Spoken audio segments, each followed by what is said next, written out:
अहो आता टेन्शन कशाला, उपवास आहे इतकंच ना।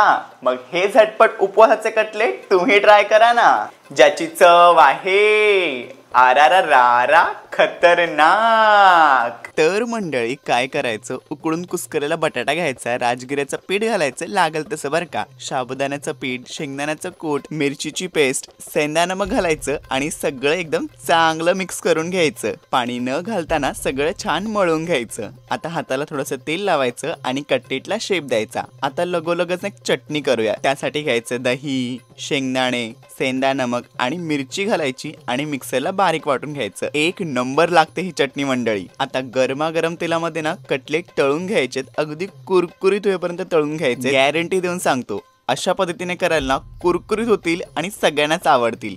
आणि कुरकुरीत कटलेट सोबत ही जबरदस्त चटणी। मग आता वाट कशाची बघताय, बसा की फराळ करायला।